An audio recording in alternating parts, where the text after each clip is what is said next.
Good morning, traders and investors, and happy Friday. Welcome to Pre-Market Prep, your favorite place each morning to get overnight news, breaking news, trading ideas, and a whole lot of really good education. Today is Friday, February 21st, 2025. We are range bound here on options expiration day. A couple topics we're going to talk about today. Department of Justice investigating United Healthcare. The entire healthcare space is getting hit on this. Anything to do with Medicare is getting clobbered here. Earnings we're going to talk about today. Block, that's ticker XYZ, Booking, and Rivian, maybe Celsius with a big M&A deal, about almost a $2 billion deal. They also had some earnings. That's a stock that we've been looking at a little bit on the show. Palantir, might talk a little bit about that. Just a quick heads up, existing home sales today at 10 a.m. Eastern time. Our guest today at 8:35 a.m., CC Lagator. He is founder of Options AI. Really good day to have him on today, of course, with the options expiration. We're going to jump over to Joel in just a sec to talk about maybe a hockey game and a look at the markets. But let's run that intro, folks. The volatility right now is really incredible. Wow, look at that consolidation on the upper right chart. You know what we've seen this earnings season? Some of these expected moves get even more violent. And this is why I have switched my strategy 10 years ago. And if you're chasing, you're in trouble. All right, happy Friday, traders and investors. Starting the day out in the green here, up three handles, 61.39. You know what? We've had four closes right in this area. The market's thinking about its next move. You have the buck strong up almost 32 cents off the low from yesterday. So we'll see if that double bottom holds at 106.59. TLT, eights across the board, up 34 cents. USO down 64 cents, trying to hold that $77 level, 77.12. GLD, new all-time high, backing off a little bit today, down 73 cents at 270.26.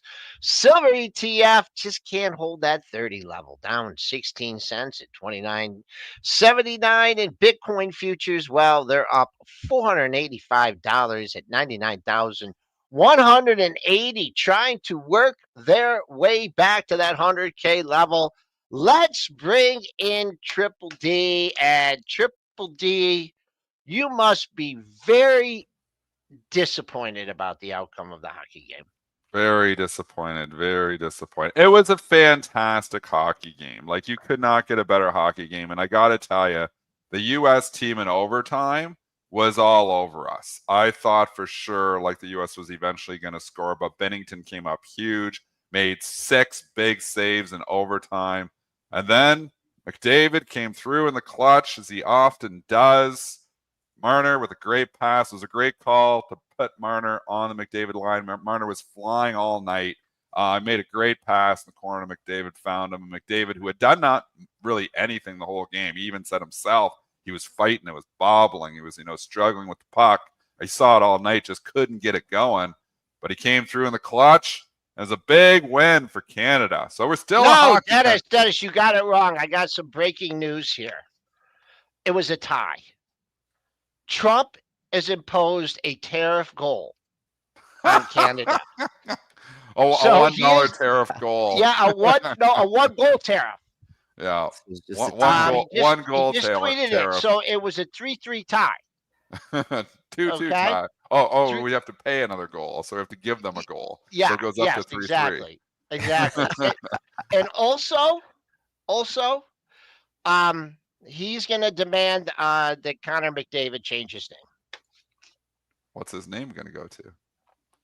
Connor David.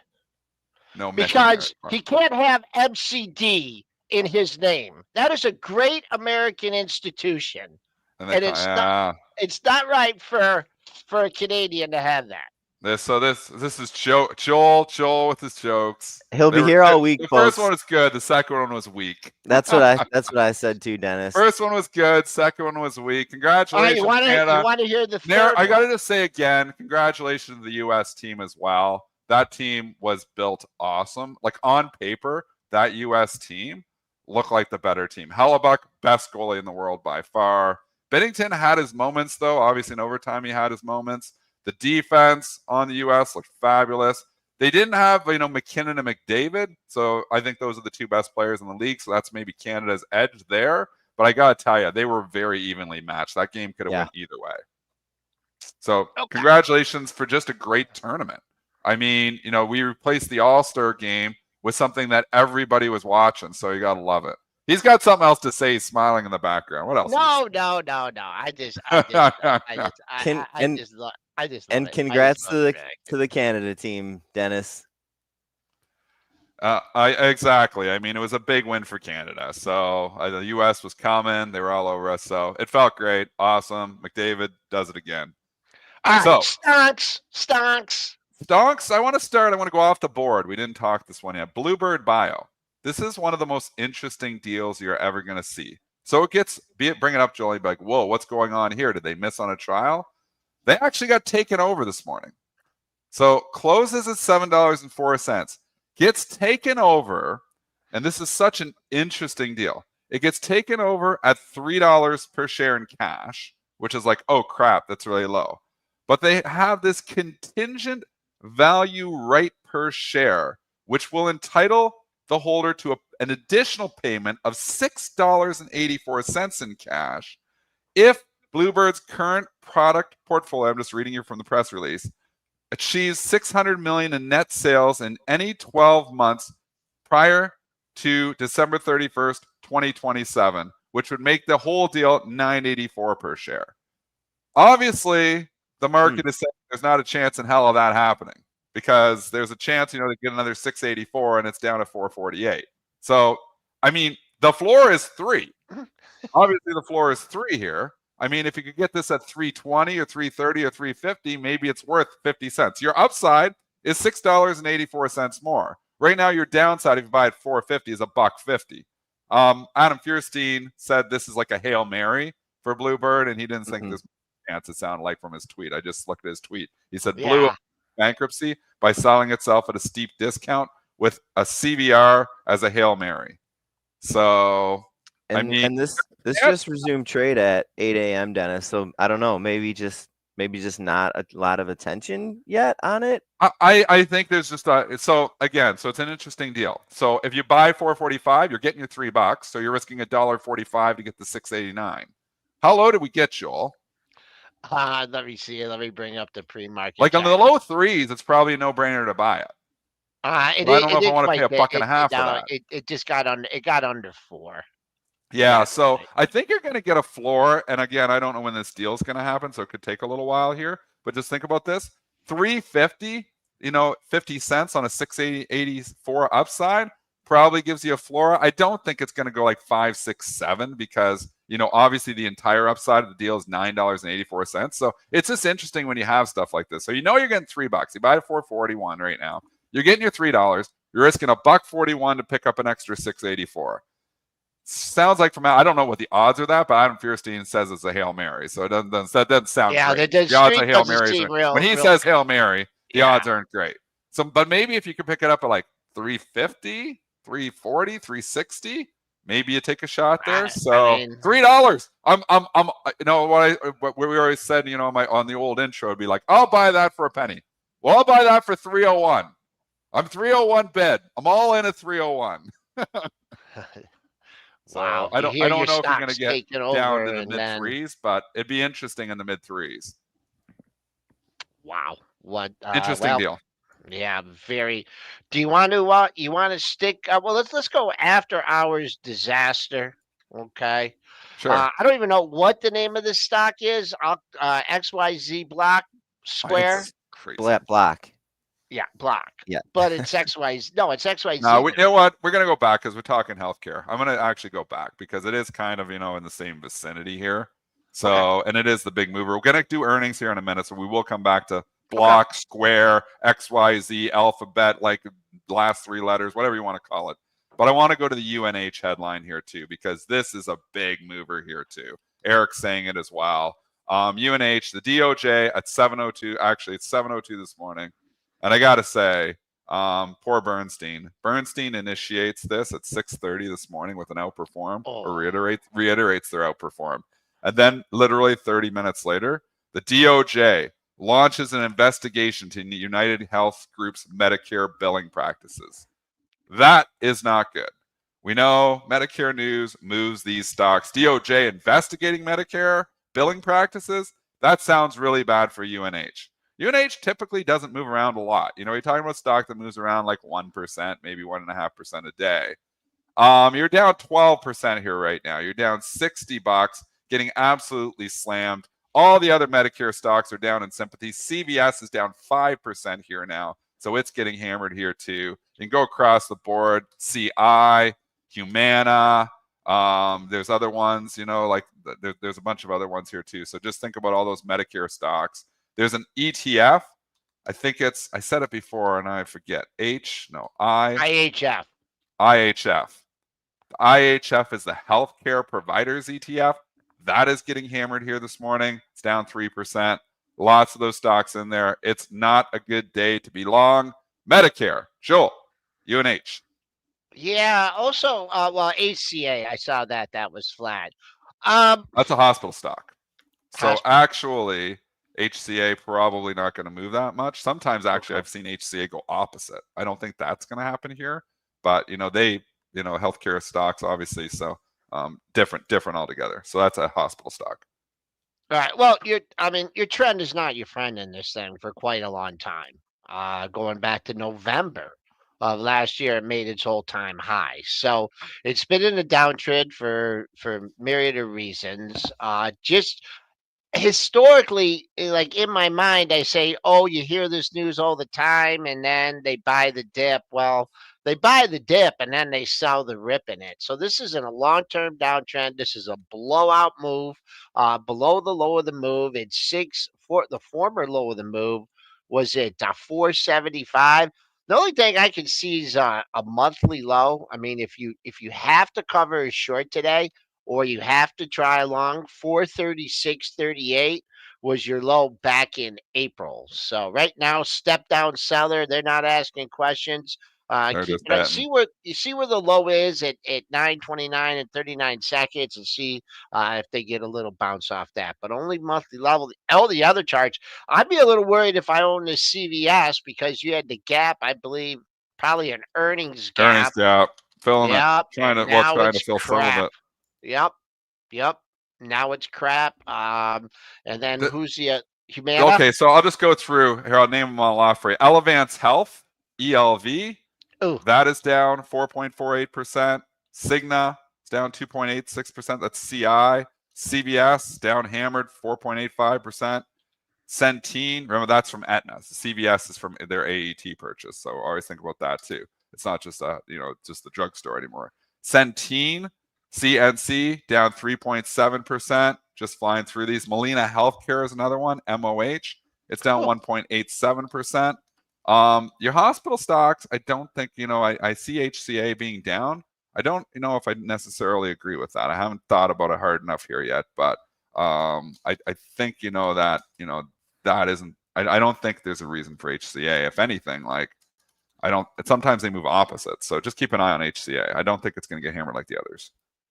I mean, these stocks they were out of favor before the change in the administration, and now with the new administration, they're more out of favor. So, if you own that's a good point. Yeah. These are not the stocks; these are anti-Trump stocks. So, and UNH has been selling off since Trump got elected. I mean, if you would have just said, "I'm dumping," on Trump, the stock was over $600, and now it's $441. So, I mean, really? Sometimes Was it's just that the high? obvious trade. Yeah, well, we also had that unfortunate incident with UNH too, and that put it in the where the CEO of the one group ended up. So. Yeah, I mean, not a Trump stock. So keep that in mind here too. I do think we've seen Medicare news before. It often does get bought. So I wouldn't just say, "Oh, we got to get out. This is over." I think you wait for the dust to settle. Which brings us to the 10 o'clock turn trade. Which might be a good segue into Palantir's action here yesterday, because We talked about this strategy on this show for a number of years.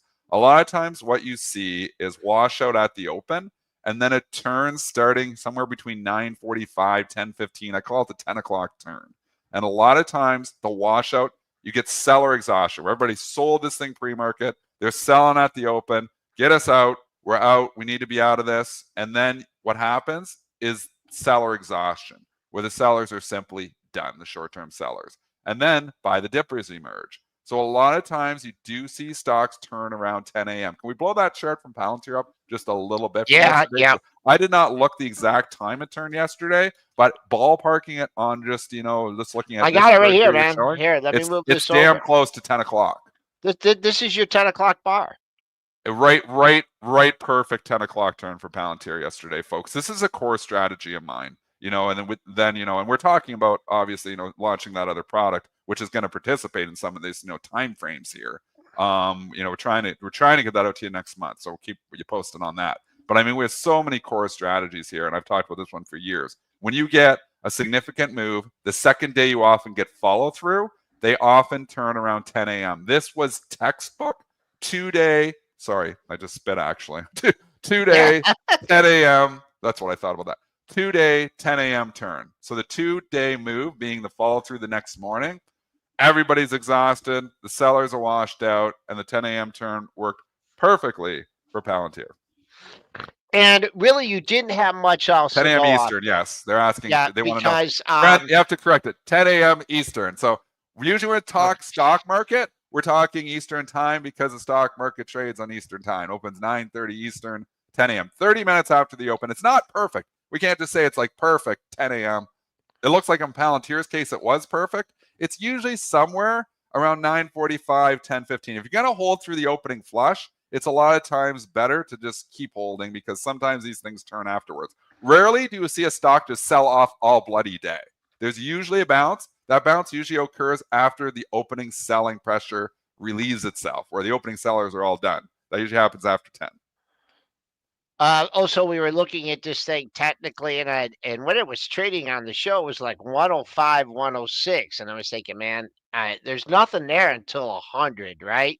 So if you bought the 100 on the way down, you were like, oh my gosh, 100 is not very good support. It went to 95, 80. I just don't know what you would have used. Maybe you have some shorter term indicator in it, but it turned off that. But what are Palantir folks? I mean, I love this setup. I'll give it to you real quick. You guys know where I'm going on this. This is what the Palantir bulls have to do. Make They it got to bigger. get back half of this move. And you know what? They're not too far from it. What do we get? Let's call it 125 to 96. That's 31. We'll call that 15 and a half. 96 and 15 is 111, baby. Keep an eye on that. 110, 111. That will determine everything for Palantir moving forward. Can it get to that level and take it back? Okay, this is going to be a great segue here, team. Multiple people messaging me. Thanks, Mike, for the text. Also in the chat, they are noting it. We've got Coinbase, which is absolutely a Trump stock, going the other way. Sometimes we've just got to stop and just think logically here. This just breaking here at just after 8 o'clock. Coinbase, SEC drops their case against Coinbase. Well, we know Trump is pushing for less crypto regulation here. So I'm not saying Trump was behind this, but part of this administration is probably going to go easier on crypto. So the SEC had a case against Coinbase that they were obviously trying to enforce, and they've dropped that case. So Coinbase is popping 5% here this morning. Bitcoin is up as well, which helps it a little bit, but Coinbase really popped here on this bar. You can see it there in your left chart there, Joel. Coinbase, big pop. So as much as UnitedHealth and the Medicare providers are not Trump stocks, all the crypto stocks are. They're all Trump stocks. We got this guy for another 4 years. Boom, Coinbase. Nice pop here. I'll just give you the pre-market high right now at 71 and a quarter. Who wants their money back from 300? You had the big decline off the all-time high, the rebound. The 50% doesn't take you back up to the $290, $300 area. See if we have any daily high in here to lean on. No, no, you don't have any daily high. Make sure it holds 267.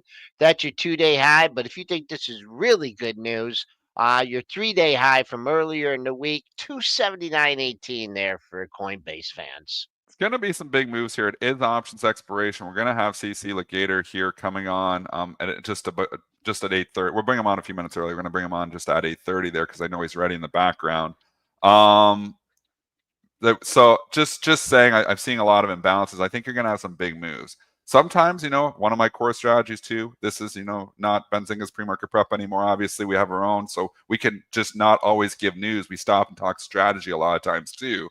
I think it's very important to point out that sometimes on options expiration, stocks open significantly in a different place from where they trade pre-market.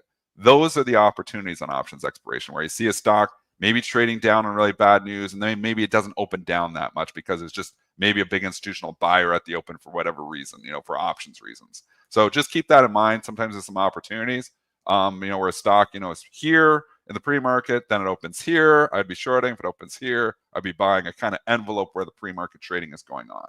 That's, just a little side note there, because some of these stocks like Coinbase, other crypto ones are going to be up here this morning, but maybe you get a shot where, you just have a big seller on the open and they don't open that much. So I'll be taking some chances on all these news stocks. I take chances on those, not chasing, not trying to go, but if they're trading a lot here pre-market, they open here, I short, they open here, I buy. That's kind of the core strategy. What time's the latest you can get those orders in? Because I know you missed it. Okay, so NASDAQ closes it out. So it's different for NASDAQ and New York stocks. NASDAQ closes it out. They don't allow you to place those opening orders after 9/28. So they close it out. New York never closes it out. They'll continue to accept them. If it's getting after 9:30, the DM, the designated market maker on the floor, may include you and may not. So usually if you're in before 9:30, you'll get included. If you're in after 9:30, and let's say, because New York, and people don't know this, NASDAQ stocks all open automated at 9:30:00. New York manually opens by the DM, by the designated market maker, so by the DMM. So they all open at different times. Sometimes you see, a stock like, Citigroup open right at 9:30:00. Sometimes it opens at 9:31. You'll see it trading in the consolidated tape on other exchanges, but the New York Stock Exchange Open is still done manually with the assistance of computers, obviously, by the designated market maker. Sometimes the stock takes 5 minutes to open, after the open. Like the official open still hasn't opened. I see that all the time. So just keep that in mind. So it's a little bit different. But if you get in there 30 seconds, a minute before the opening print actually occurs, you can still participate in that opening print. And just sticking with the strategy, how long do you wait on those opening trades for? I want immediate gratification on those ones. If a stock's trading here pre-market and then opens here, I want to see it try to pull down to where it was just trading. If it starts going the other way, it's wrong and move on. Almost all of my opening trades, when I'm putting them on because I feel like, the open is an inefficient event where a stock may open too high or too low relative to where it was trading in the pre-market. And, it should pull back. If it doesn't, that means maybe, something has changed. Maybe there's new, the market's moving, the S&Ps are moving. Maybe it's just not going to pull back in. So, there's other traders that trade that strategy. I want immediate gratification on something like that. Do the bright traders still blanket the open a lot? I mean, I think know so. I think a lot of them do. Like this strategy, the history of this opening strategies, really, one of the pioneers in this was Don Bright. Don Bright, who, and obviously Bob and Don started Bright trading back in 1993, I believe.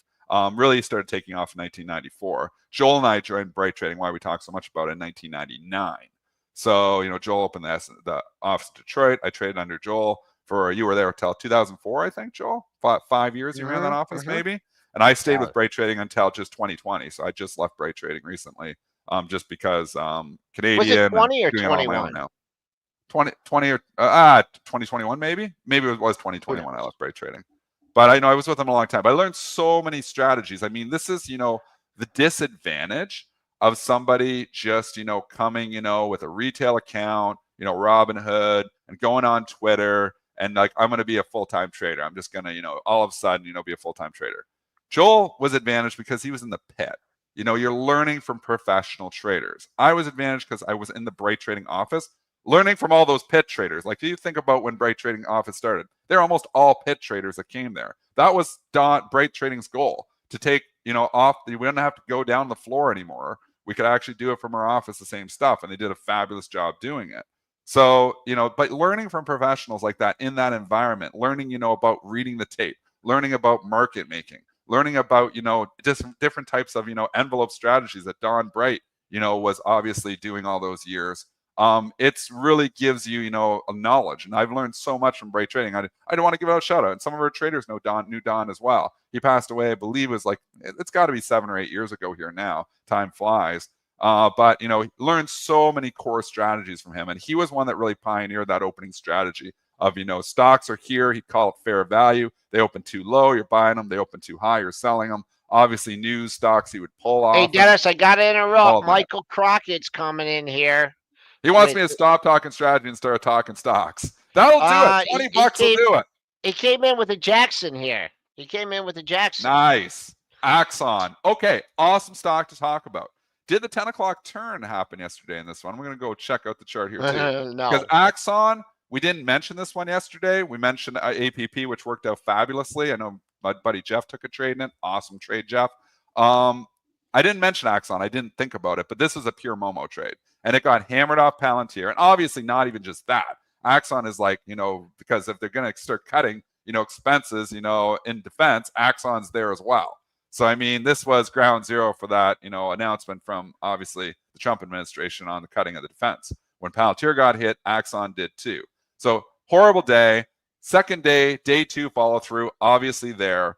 What time did the turn happen? Did it happen around 10? A little bit later. Later in the day. 10 o'clock turn did not occur on this one. It did actually for a bit. You can see it went from like 539 up to 550, but then it leaked back. But then it started coming up at the end of the day here. So now what do we do? I mean, Axon has been a retail darling. It's been a pure momentum trade. The 2-day move is over. I think at this point in time, maybe Josh Brown says it best. Palantir, Axon, kind of in, he didn't say with Axon, but he said with Palantir. And I would say Palantir, Axon, group them together right now. But kind of in the middle of nowhere. So it's like the trade's over. The 2-day move follow through has happened. The 10 o'clock turn, didn't work perfectly on this one, but that's happened. Is there a strategy on day 3? Not really.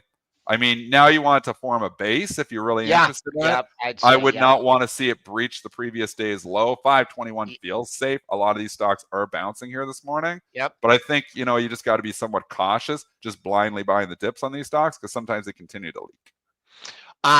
Didn't get quite to that low on the gap up day at 515. So you would have had to been really stepping out at 521.66. So, if it was just an overreaction here and then that, that low theoretically should hold, you might have to, depending on, what kind of volatility you have in the market. I mean, this could come back to unchanged on the day. So if you just picked it up on a scalp and you're happy and you're looking for yesterday's high, I don't think that's going to happen. That's 584.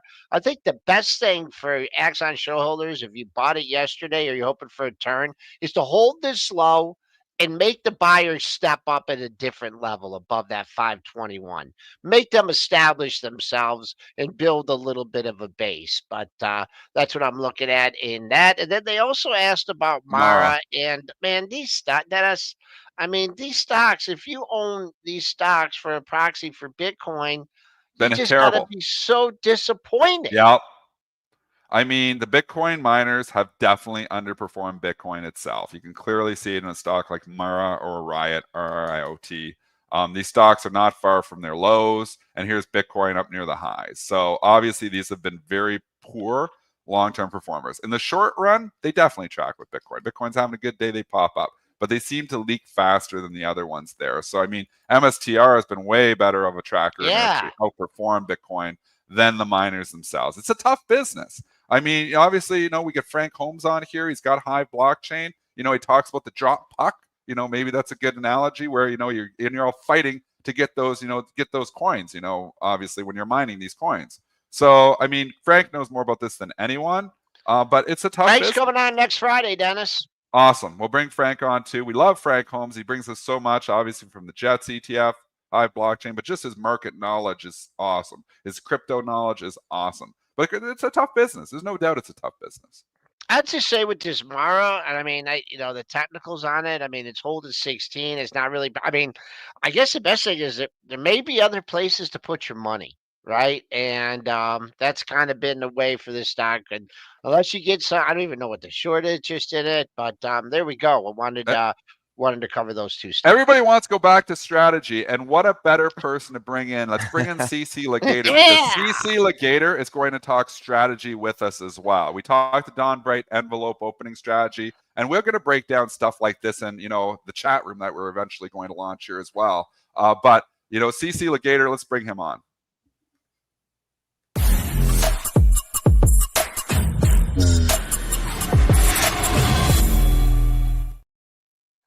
CC Lagator, good morning. Founder Options AI. How's your week going? Good. Great to see you guys. You too, sir. You too. I like the nice moody background that you're in. Yeah, it's snowing. Just a soft lamp over there. I like it. It's don't mention snow. Okay. Yeah. No, that's a nasty word here, And actually, what was awesome yesterday is unbelievably, and even this morning, the sun came out. It's like, the sun actually came out and it didn't snow. That's like the first day in 2025 up here in Georgian Bay that we actually saw the sun and it did not snow, both in the same day. No snow. So this morning, unbelievably, it's sunny out here and it's not snowing. There's hope here after all. Now, the 25-foot mountains of snow here look like they're going to be here till July, but at least, it wasn't added to yesterday. CC, where are you geographically? I'm in Boulder, Colorado, you get some where the snow is annoying, but up in the mountains, they've been getting hammered where you want the snow, right? Yeah. So I think the ski resorts have gotten 4 feet of snow in the last, sort of week and a half. All that fresh powder. You get out there and do you ski? Yeah. Do you ever run into our friend Tim Quast? Because he's up there on those hills too. Yeah, but there's like a pretty good trading community out here. Yeah, like in the Denver area, there's a bunch of meetups and all. Yeah, it's a good scene out here. Money Mitch was out there in Colorado for a while too. Money Mitch, obviously in the chat there, so he was out there too for a long time. So. I was in Miami last weekend. Oh, were you down there? Thank God. Yeah, he's all right, down. Let's get to strategy. Our folks, they got fired up with Dennis's discussion. You sent us some excellent topics, but before we go to that, you just wanted to put a layer on some of the stuff that Dennis was talking about earlier. Yeah, so let's start out with that. Yeah, and Dennis was talking about the open and the sort of opening strategy and the beginning of the market day, and how it's sort of exaggerated going into expiration. And I think we touched on this a little bit the last time I was on the show, but it was exactly kind of what Dennis was talking about, which is as you approach expiration, all of those options positions are approaching either 0 or 100 deltas faster, right? Options decay, and the way options go into expiration is non-linear. So the effect of the option from last Wednesday to Thursday is very different than today or yesterday to today. It's accelerated, right?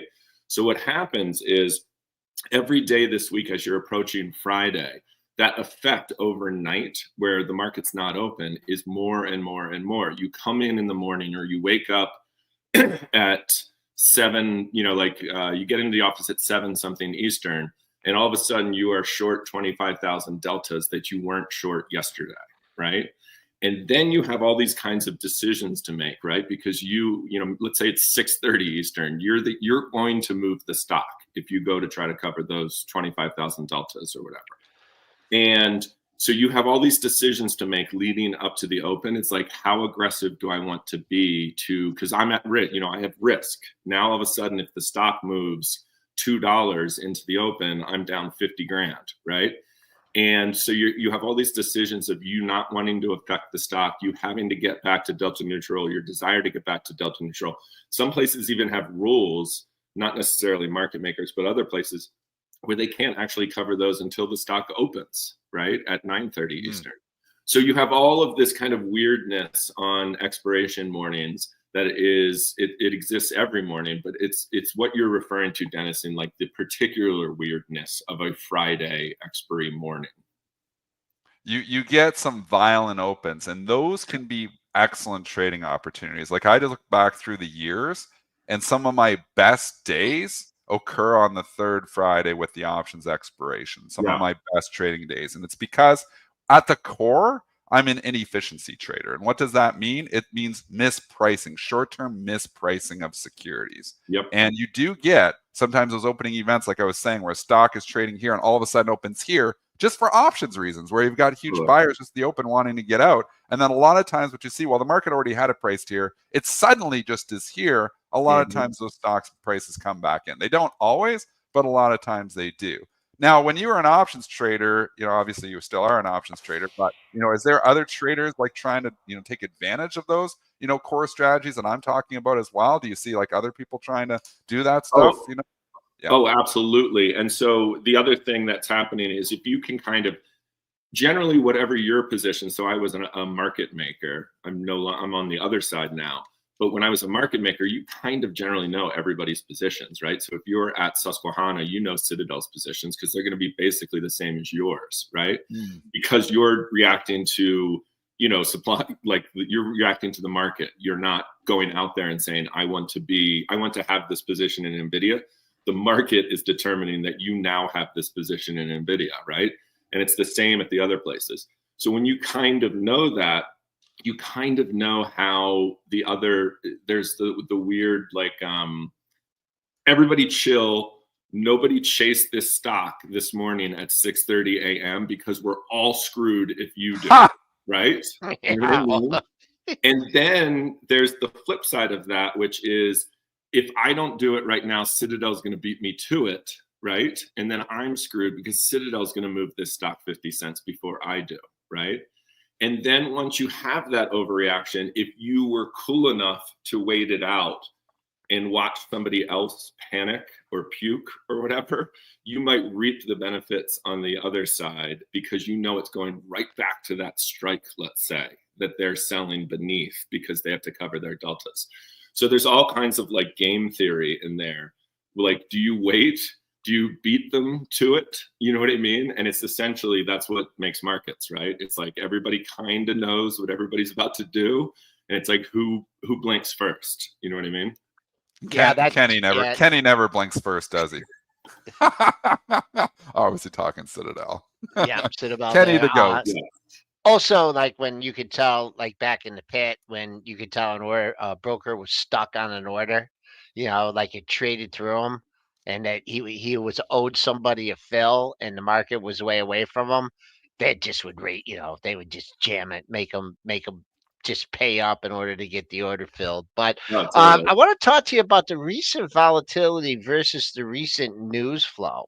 Yeah. And the 9-day average range is coming down. We've had some spikes in the market. I've looked at the closes in the S&Ps. They're all in the same area.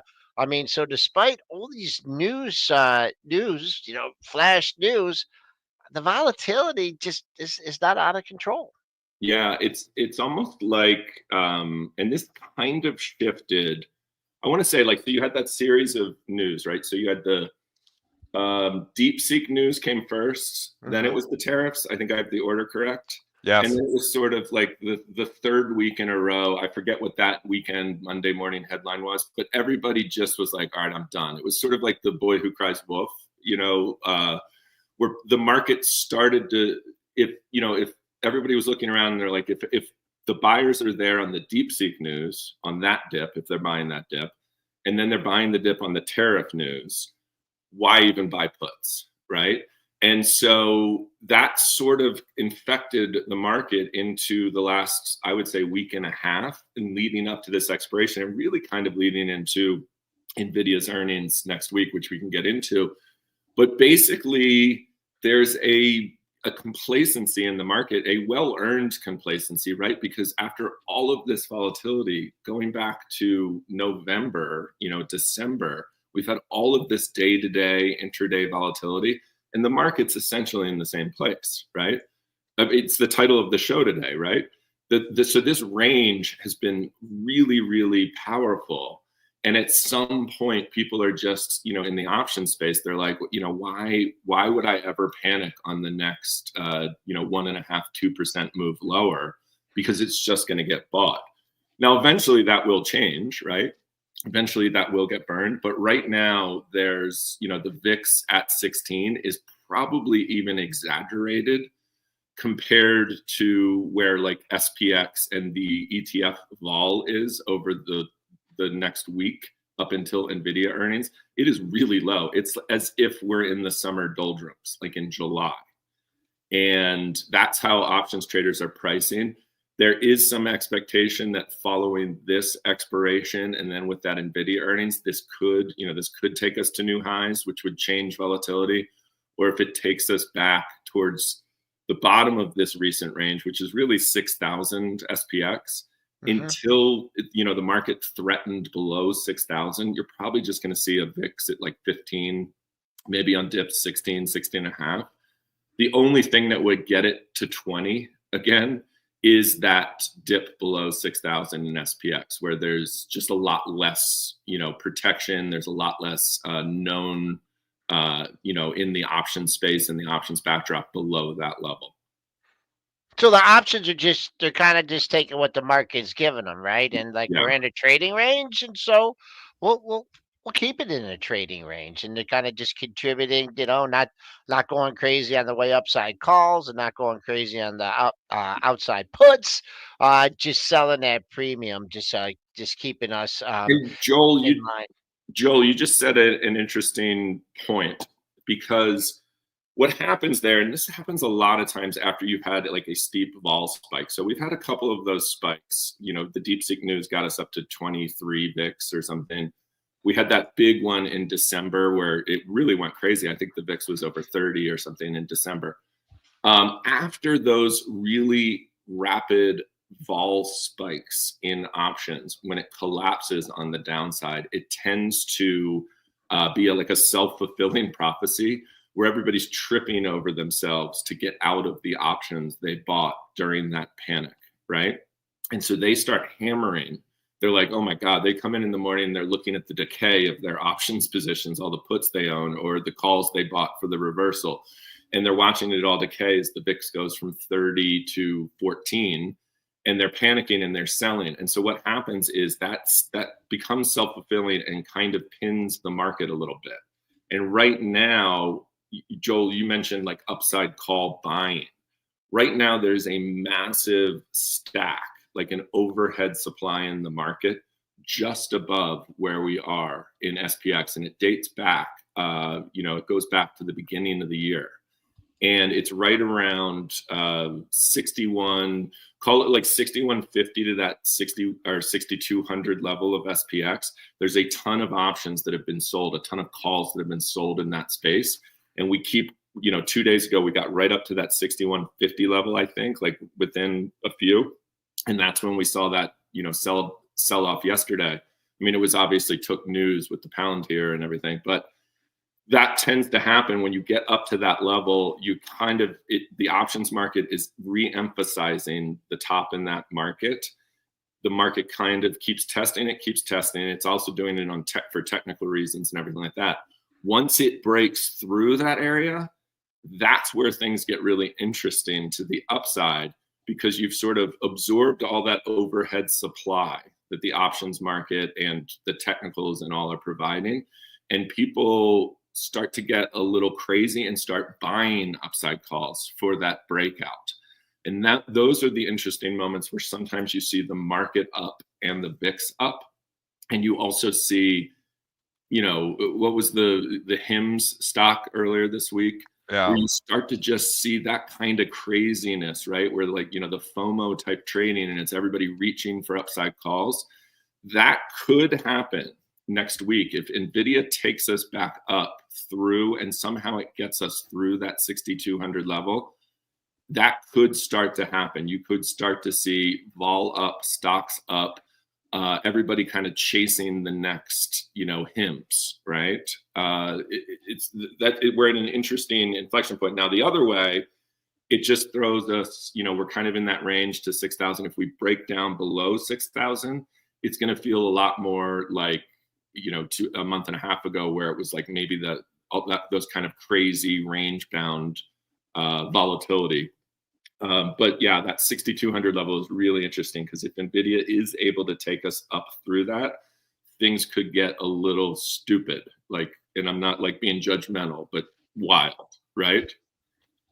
CC, let's go into Nvidia more deeply here, because Yeah. I know, can you show your screen maybe to show us Yeah, like you have Nvidia and obviously the expected move, because it does report next Wednesday. Yeah. So this is the report. I mean, we're kind of getting towards the end of earnings season. We know Nvidia is always towards the end of the earnings season.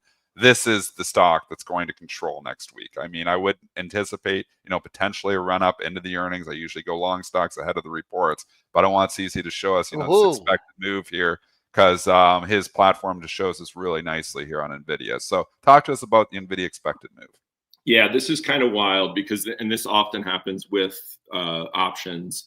So it's got about an 8% expected move for earnings. That is about, on average, what it generally is pricing into an earnings.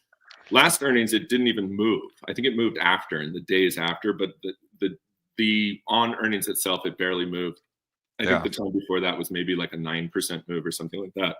So what's interesting about this is an 8% expected move. If you look at this chart, it becomes very obvious what that is to the upside, and that's to the all-time highs, right? And so you can see it right here. So basically, the options market is saying if people like the report, Nvidia is going back and testing those all-time highs. On the downside, it's interesting, because if you look, it is right in this range. It's sort of discounting that recent low, and it's going back to like October, and that range that it was in from October to basically into the DeepSeek news, right? With those highs and lows. And that's kind of interesting. So that's basically saying if the market hated Nvidia and it did break this range, not the DeepSeek news range, the market would be in kind of in trouble, probably, because it would basically be saying that we didn't, even the options market didn't expect this kind of move. Now, to the upside, if it went back and challenged those all-time highs, that's exactly the type of thing that could take the entire market to. It could be the thing that provides that kind of leadership to take us to new highs.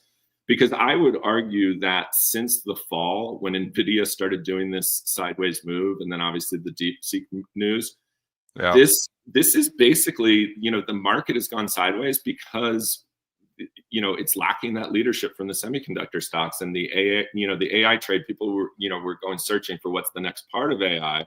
Yeah, but it's hard to imagine a breakout without Nvidia kind of taking us there, you would think. It's true. Yeah. I mean, this is the AI stock. This is the stock that's in the pole position. I mean, this is the stock that everybody wants to know. Like, and the concerns have been, and they've been said here for a while. Is there a lot of pull forward that's happened? Where everybody, didn't want to miss out on the AI bandwagon. They're ordering servers left, right, center. And now they're realizing, well, maybe the demand isn't there yet. Those are the questions. And I'm not saying that's the case. I'm saying that's been the bear's argument here for a long time. Some of those questions are going to be answered next Wednesday. Are we still seeing this exponential growth from Nvidia, or is the growth starting to show signs of slowing? And I think you're totally right. This is going to be the stock that's going to control the entire market. Well, here's the big question, I would say, which is, so I just laid out the scenarios. If Nvidia goes down 10%, the market's obviously in big trouble. If Nvidia goes up 8%, it's probably enough to take us, up through to new highs. What if it doesn't do anything? Like, where does the next leadership in this market come from? Like, I don't know what the next story is. Like, I mean, there's some obvious ones, which is, if the 10-year yield went back towards 485 or whatever, we're probably in trouble. And if it drops significantly down below 450, this market's probably ripping, right? And everything's participating. But the question would be, if Nvidia and that group doesn't take us higher, which is it? Does everybody switch back to the, Magnificent Seven or whatever we're calling it now? I maybe throwing that out to you guys, because it is kind of an odd thing. Everybody's waiting on Nvidia, and it's like, what if Nvidia just doesn't do anything again? It didn't do anything last time. This could be the year, and that's what I started my year with my acronym FADE, that I thought this could be the year of no direction, where you get, a big 5, 7, 8% move up, then a pullback, then a pump. And I mean, Trump has done that to the markets where we've had these Trump pumps and Trump dumps continuously. I've been warning people, and I've been talking about, in the next week or two, we're going to start hearing about tariffs again, because those deadlines for Canada and Mexico are coming up. The market, we know, sells off on the tariff news. It's done it multiple times here. I mean, if he comes out, and he has flat out not even about reading between the lines, he's flat out saying the lines. I'm going to be putting tariffs on drugs. I'm going to be putting tariffs on auto. I'm going to be doing. Trump, one thing about him is he says what he is going to do. He is very transparent. There's no guessing. So, I mean, well, we've got to be Dennis, somewhat prepared. they initially were February 1st. Okay. Yeah, but then he had the deal, and he moved it. If I look, I look on my calendar, it's February. But he does. He has been very transparent in that he wants tariffs. He's all about tariffs. So I mean, with the market sitting at all-time highs here, like another one of my core strategies, we're talking a lot of strategy here today, is just news anticipation. I anticipate some negative headlines coming from tariffs here in the next couple of weeks. Definitely. 100%. And the market will go down, and it's gone down the last 3 times, and then they'll buy it back up again. Day trade, Joel. You know how much money you make buying a 7% dip, then selling a 7% rip, then buying a 7% dip? Waiting for the next can I nerd out real quick on please. I love nerding out. Your fade trade, which is interesting. So I actually wrote something. It was I think it was in late December. This is like a victory lap, I guess, now that I think about it. So it was right when the SPX was getting to 6,000, right? And it was right when Bitcoin was getting to 100,000. And I wrote something basically saying, and there was a reason that 6,000 behaved in SPX much different than say 5,000 did. And it was because of the massive amount of, one of the reasons, there was a massive amount of anticipation into the election. There was a massive amount of options positions accumulated around that 6,000 mark. And we got there, and it was like right around the same time that Bitcoin got to 100,000. And we've talked about it before here, like with the big round numbers. There's a number of reasons, because they're technical levels. There's a million options at those levels, things like that. And I was like, man, we might go sideways for months. You know what I mean? And you could probably maybe make an argument for writing that same article right now, right? And and so this is really interesting, because like that, when I was laying out those Nvidia scenarios, I mean, we're kind of bored right now. We're kind of rooting for one way or the other in a way as traders, but it might just kind of keep going sideways. We might keep seeing the market every time it gets to a high, another headline comes out, to your point. And then it gets, the market sells off, and people sit around and they go, this isn't enough to get me to panic, this news. You know what I mean? This doesn't change things enough. The only thing that would change things enough are another inflation scare or something like that that would fundamentally change the picture. But is the DeepSeek news going to panic me out of my, Costco stock? Probably not. You know what I mean? Yeah. And so, CC, we got one technical question for you before we let you go. Does dealer gamma levels matter for estimating where the stock is headed, as shared by so many online portals? Yeah, it's interesting. So it's been a huge development in, I would say, FinTwit and, like the online in the last couple of years. Yeah. And I would say it's one of the better ones that has come out in the options space. I think it actually is helpful. It is not guaranteed by any means. There's so many more things going on. It's like the tail wagging the dog and the dog wagging the tail. Options are a huge component of that. And I have to catch myself, because I'm seeing the market through an options lens, because it's what I'm an expert in. I'm not an expert in a bunch of the other stuff. So you have to be careful, but yes, it absolutely matters. It matters the closer you get to expiration. I can tell you right now, I don't know, what are the futures up in SPX right now, Joel? Like just a couple of points. Four handles. What does that mean? Like a 61.25 open? Yeah. I don't even have the cash. But whatever. There. Yeah. I can tell you for today, 6,100 and 6,150 have a ton of options, right? Mm-hmm. If the market makes a move in either direction, it's probably going to pin within a couple of points of either if this is a red day, we're probably finishing at 6,100. If it's a green day, we're probably finishing at or just below 61.50. And what that is that's just that like magnet of all of that options position sucking the market towards itself. And the reasons is what we went over earlier, which is people hedging deltas, and they start moving it. Now, that's not enough to power the market. That's a very short-term view. So I would only use that for the next week of like trying to analyze where the market's going. Absolutely useless beyond that, right? I will say I was mentioning the 60, the 61.75, kind of overhead supply in the market. That lasts till March 31st. I can give everybody a little preview of that. So that will start to get rolled out towards the end of March. It's a huge institutional position via JP Morgan's the center of it, but then everybody else piles in on it, right? And their strike up there, I think it's 61.65. That's going to take a lot of work for the market to get above that. And that lasts till the end of March. But mostly to answer that question, I would only use it for the next, it's a time horizon of 3 to 4 days. All right, he's CC Lagator. He's the founder of Options AI. Joins us every option expiration, whether it's a monthly or the big ones on the quarterly. CC, great education today. We'll get you back on again real soon. Oh, I know exactly when, the third Friday in March. There you go. That's a big one, by the way. That's a big one. Oh yeah. First quad witch of the year. It's gonna be some fireworks. Awesome. So just awesome stuff. Thanks so much, CC. We learned so much. You guys.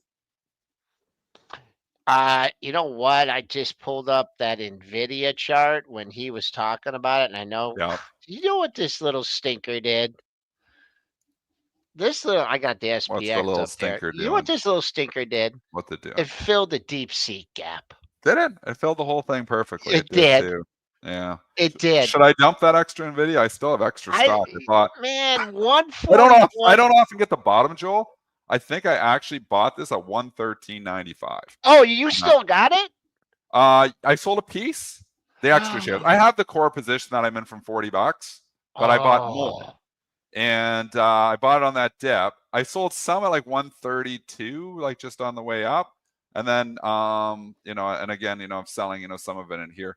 A lot of times, and again, because, I'm buying these things, there's actually a Canadian equivalent that trades on, it's done, I forget who it's done by, but it's very liquid. So if you're on your RSPs and stuff and you don't want to convert to US money, you can trade that over there too. So sometimes when I'm sticking extra shares, I buy that Canadian equivalent. Tracks really well, those Canadian equivalencies. Those Canadians that are in the chat probably, know what I'm talking about. But all the major US stocks now have these Canadian equivalent products that just basically track it.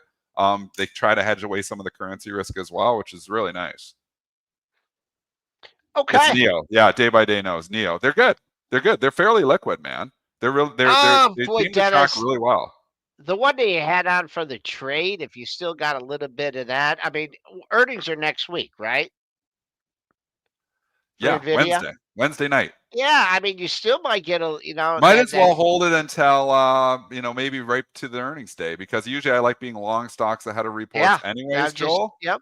Maybe you get the little run up into it. I mean, obviously we can get a Trump dump anytime, macro headlines do happen, deep seek headlines do happen. China firing on all cylinders. We haven't talked any earnings stocks here today, but we should mention Alibaba again, because it's up here again this morning. Gets a little pullback yesterday off the highs and then right back up here again. Still got 2/3 of my BABA position that I bought at 80. I think it was averaging at 81. So I got near the bottom of that one too. I don't know, man, what to do with this one. I feel like part of me feels like dumping it all because it's been such a big move. Then other parts of me look at it trading 13 times earnings and think, this stock's still dirt cheap. Forget about it. Just hold on to that as extra shares forever. Look back and $300 again.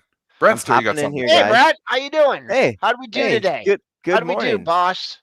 This is our producer, Mr. Slava. I thought it was a great show. CC's segment was awesome. I'm like bashing when you guys are talking the whole show. I'm like bashing away, taking notes so I can do the recap. And CC's segment, I got so many good quotes out of. I'm gonna have to spend like 10 minutes typing that just that part of the show out. But I wanted to pop in real quick. We got like maybe a couple minutes left in the show. Just wanted to ask for some closing thoughts for the week. I especially wanted to ask you, Dennis, what like weekend trades are you kind of setting up here, if any? Awesome. So I always do my XBI trade. Where often if there's a small biotech merger, it's announced on the Monday. So, that's why I try to participate. So I always go long XBI on the close. I've also got written down to go long more GME. I'm still long GME. I'm probably going to buy more on the close. Simple reason is I think there's something eventually coming. The odds of it being over a weekend, fairly high, I think. I don't know if it's going to be this weekend, next weekend, or 10 weekends from now. But Ryan Cohen's cooking something up over there. Now he's following, some Bitcoin. He follows two people, or two things on Twitter. I forget what it is. One's, I think, GameStop, and the other's like Bitcoin Magazine or something.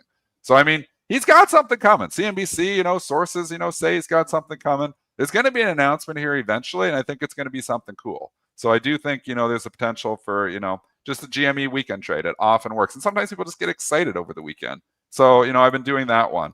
I'm going to see how Palantir and a lot of those stocks close today. Like, this is an important day. We have options expiration. They could be wild. There's been a bounce here. If they're showing me strength, like people want to keep coming in, that's a stock that I could buy over the weekend as well. So how do I do that? I put a limit on close order where I'm literally buying the closing price. So I don't want the intraday risk at all. So on XBI, I put an LOC, limit on close, to buy the close on XBI. I put an LOC to buy GME.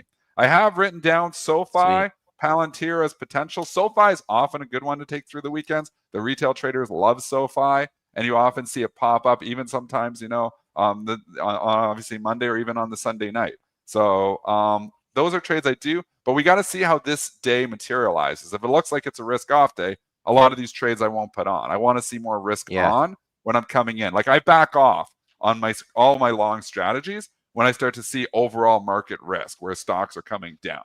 Right now, we've rebounded. We look good. But if for whatever reason we were really to dump, then I might back off on some of those strategies. If for whatever reason we look like we're holding up well, then I get more aggressive with those strategies. Because, buying things into the weekend only works when you don't have, market, crash significantly. I do often try to hedge. If I'm, buying, let's say $1 million worth of stocks to go into the weekend, maybe I short $1 million worth of SPY just to try to help out with some of the overall market risk. And then you're just trying to extract the actual alpha of those, stock moves being, more than the market. For like today, and I've mentioned this a lot in the past, and I talk about it more on Monday, about the propensity of the market to close on its highs or lows for the week, or make a new high or back off. Well, if you would ask me that, yesterday morning, I'd say, well, it sure looks like we're going to have a chance to close on the lows for the week. But the market does what the market does, and now we're back up. Nice rally yesterday. The high for the week is only 20 some handles away. So let's see what happens off the open. Let's get through. Let's just keep climbing from the pre-market high. But I think, like what CC said, I think the market's kind of in a wait and see mode here. We do have the Nvidia, earnings coming next week. So not looking for a wild day, but I mean, like I said, we're only 26 handles from that high from the week and 40 handles off the low. They want the breaking news. It just broke here at 9 o'clock. Hims is acquiring a peptide, U.S.-based peptide facility. I don't know much about this story. People follow this story closely. Okay, so they are freaking hammering the stock on it. And so, I'm just opening that press release real quick. I didn't see any financial terms in that deal, and that can be important if a company's going to buy somebody and it's going to be material to their financials. They have to disclose the financial terms. Because they didn't disclose the financial terms, maybe it's not going to be material for Hims. Despite that, as Dennis said, they're hammering the stock here. They're hammering the stock here right now. It is now down 9%. It was trading up before this headline. Joel, bring up the chart just quickly here. We'll go over. Oh, I'm sorry. I took that. News. Well, yeah. So we got the Hims. I thought I did have it. Huge up there. dump. Here it comes. Huge dump. It's just, we just got to go to the thing. So you can see it. I don't know if they bought it up originally. Somebody actually Algos might have got this one wrong, because look at that 72 spike on that bar. So somebody really screwed up. Like, somebody actually bought it on that initial headline, it looks like. And now, we are hammered. It's down 10%. Again, when you start seeing this, think about this, folks. And Christian Fromhertz, give him a shout out. He wasn't available to be with us today, but give him a shout out because he was saying him's long in the tooth. $72 he was talking about that. It's $62 here now. It's why we've got Christian full time on the show. He makes Dennis, it was me that was skeptical on.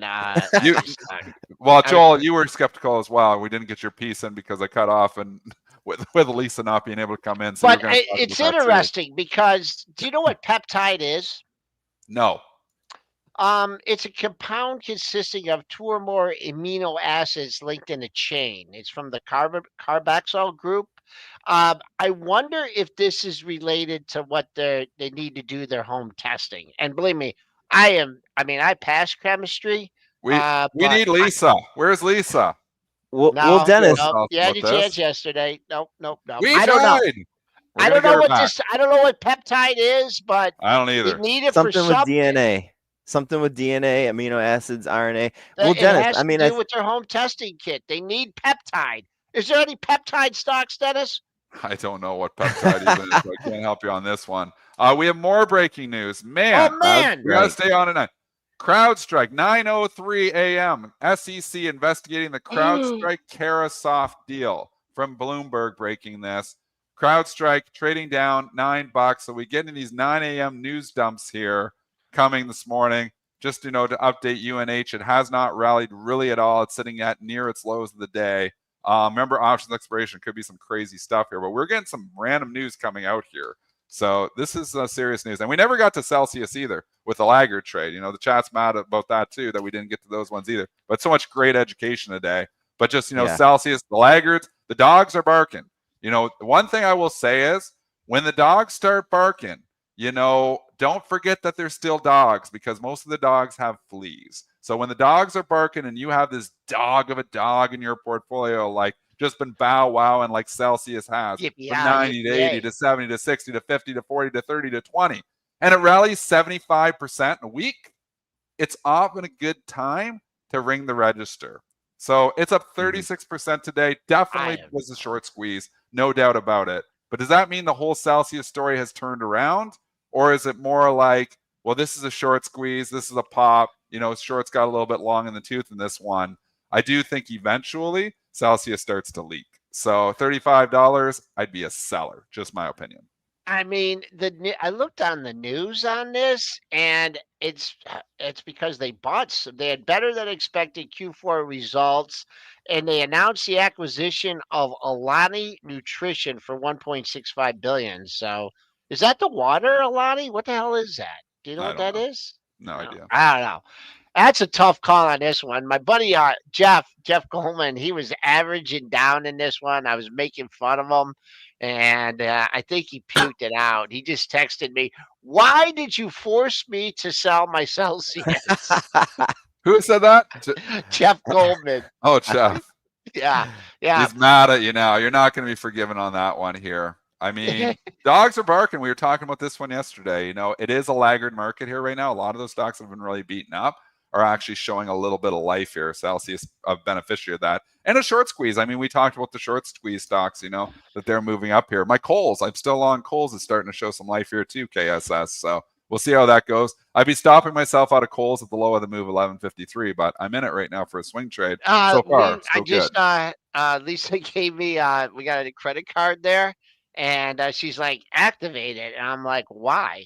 I never go there. I go there. They got some stuff there, but it's been a dog of dogs of dogs. But you know what? The dogs are barking right now. What the hell? Sometimes it's good to be long dogs when they're barking. Celsius dog barking. Yeah. Wow. You just won't give up on this thing because you didn't sell it at 60 when it was getting taken. I don't know. I got back in. I totally gave up on it. I sold my Kohl's actually. I actually traded that really well because I bought it at 35 or something. And I thought it was going to go to 60, and then it went down to like 20. It actually came back up, and I think I got out at like $28 or $29. So I actually didn't lose very much on it, which was a good loss cut because I think after that, I think it was down like significant. Well, obviously $12 now. So pretty happy I got out at like mid 20s anyways, 26 or 27. So anyway, I'm back in. You can't stay away. Just can't keep me away. Most you can lose makes new lows. Yeah, most you can lose is $12.03. Extended show today. A lot of fun. Sorry we didn't get to Block X, whatever earnings. Square. We didn't get to those three. We didn't get to. We didn't get to anything, but we had looking. CC dropping the knowledge bombs. We talk hockey, but just Monday. Let's preview Monday's show, folks. And on Monday, we haven't talked IPOs in a while. And I'd like to have Eric on. He's going to talk about, the IPOs from last year, what's on the radar for this year. So I'm looking forward to that. Really, really fun show today, folks. Got great input. Hope we gave you some ideas. And that's it for this Friday. Wow, 9:10. Holy Pre-market prep is over. Hem's down 14%.